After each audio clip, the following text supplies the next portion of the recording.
Hello, welcome to my YouTube channel. मैं doctor Anand आपको health tips, disease, उसके sign and symptoms और homeopathic दवाओं के बारे में बताता रहता हूँ। दोस्तों, आज मैं आपको विटामिन ई से मिलने वाले हेल्थ बेनिफिट के बारे में बताने वाला हूँ। विटामिन ई के कौन कौन से फूड सोर्सेज होते हैं, किस तरह से और कितनी डोज में इसको आपको लेना है। इसके साथ साथ हम यह जानेंगे कि ऐसे कौन से लोग हैं जिनको विटामिन ई नहीं लेना चाहिए, स्पेशली जो है आर्टिफिशियल सप्लीमेंट के रूप में। तो चलिए बिना किसी देरी के हम इस इंटरेस्टिंग वीडियो को शुरू करते हैं।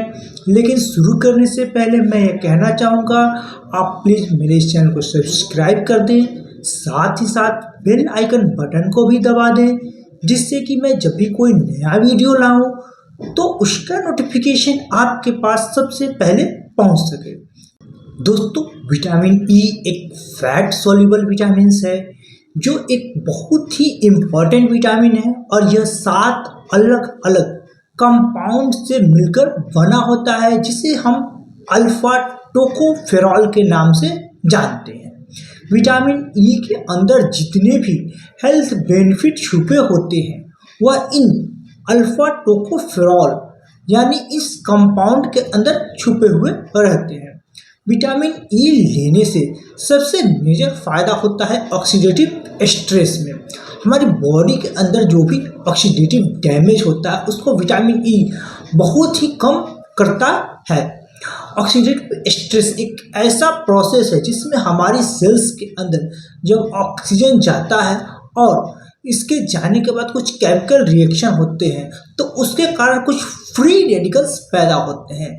यह फ्री रेडिकल्स हमारे बॉडी में अलग अलग तरीके से नुकसान पहुंचाता है। उम्र बढ़ने के साथ साथ हमारे बॉडी के अंदर ऑक्सीडेटिव डैमेज बढ़ने लगता है, जिसकी वजह से बहुत सारे प्रॉब्लम होने लगते हैं, जैसे स्किन का प्रॉब्लम आना, किडनी का प्रॉब्लम आना, हार्ट के नसों में प्रॉब्लम आना और बहुत अलग अलग तरह का प्रॉब्लम आने लगता है। और इन सभी को विटामिन ई लेने से जो है प्रॉब्लम काफ़ी कम हो जाता है। विटामिन ई हार्ट के लिए काफ़ी अधिक इम्पॉर्टेंट विटामिन है, क्योंकि ब्लड के अंदर कोलेस्ट्रॉल का बढ़ जाना, ट्राइग्लिसराइड का बढ़ जाना, ब्लड प्रेशर का अधिक हो जाना, इन सभी कारणों से जो है हार्ट में प्रॉब्लम होने का काफ़ी अधिक चांस रहता है।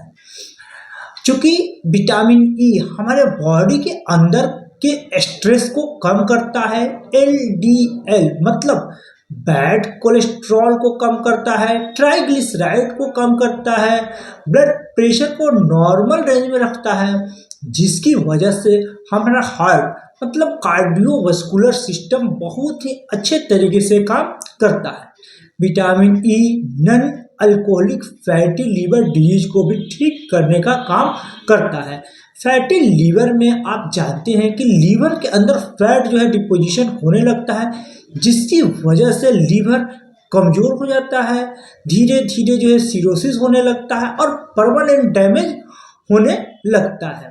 अगर non alcoholic fatty liver disease है, मतलब ऐसा फैटी लीवर जो बिना अल्कोहल मतलब बिना शराब पीने के कारण जो है हो गया है, तो उस कंडीशन में जो है आपको जो है विटामिन ई लेने से आपका जो है फैटी लीवर बहुत ही जल्द ठीक हो जाएगा।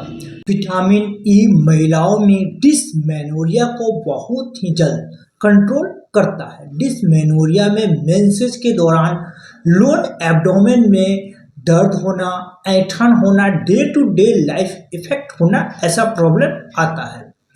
अगर फिश ऑयल और विटामिन ई दोनों को एक साथ लिया जाए तो डिसमेनोरिया में बहुत ही जल्द आराम हो जाएगा।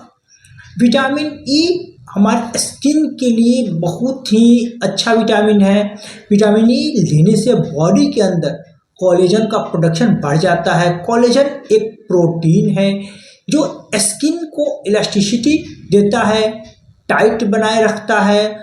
इसके साथ साथ स्किन के टेक्सचर को भी इम्प्रूव करने का काम करता है। जो भी स्किन या ब्यूटी के प्रोडक्ट होते हैं, आपने एडवर्टाइज में देखा हुआ है कि उन सभी प्रोडक्ट में विटामिन ई को जो है जरूर दिखाया जाता है।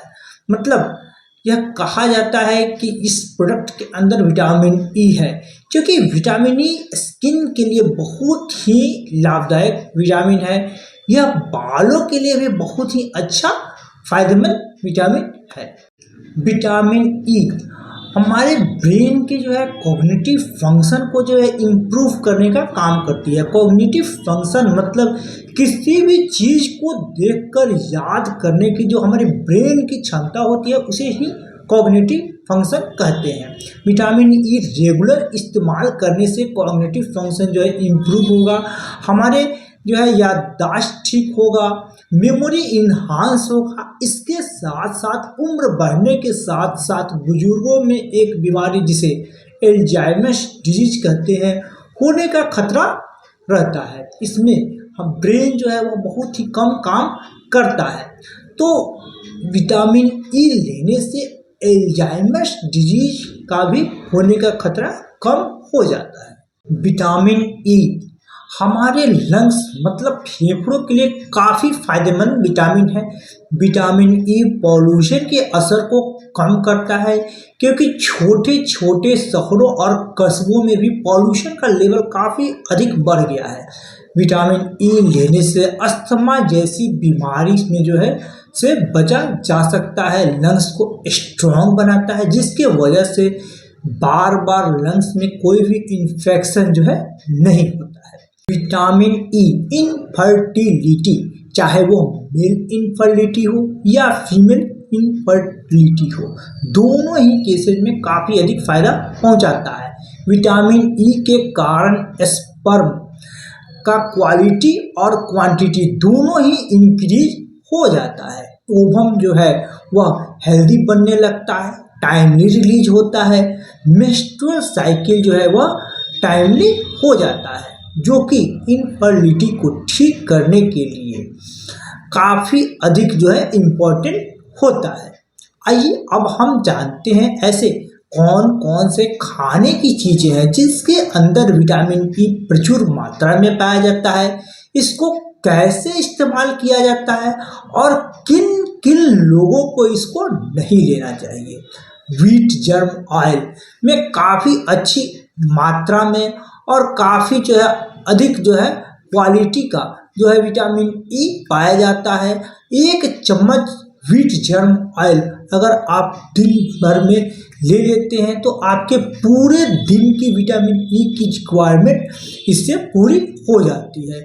इसके अलावा सूरजमुखी के बीज में भी काफ़ी अच्छी मात्रा में विटामिन ई जो है पाया जाता है। एक चम्मच सूरजमुखी के बीज को हल्का भून कर खा लेने से जो है काफ़ी अच्छी मात्रा में जो है हमें विटामिन ई मिल जाता है।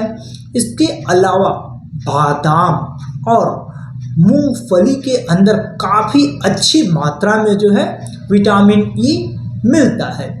सब्जियों में ब्रोकली, पालक और टमाटर में विटामिन ई प्रचुर मात्रा में मिलता है। फलों में कीवी, मैंगो, एवोकाडो में काफ़ी अच्छी मात्रा में जो है विटामिन ई मिलता है।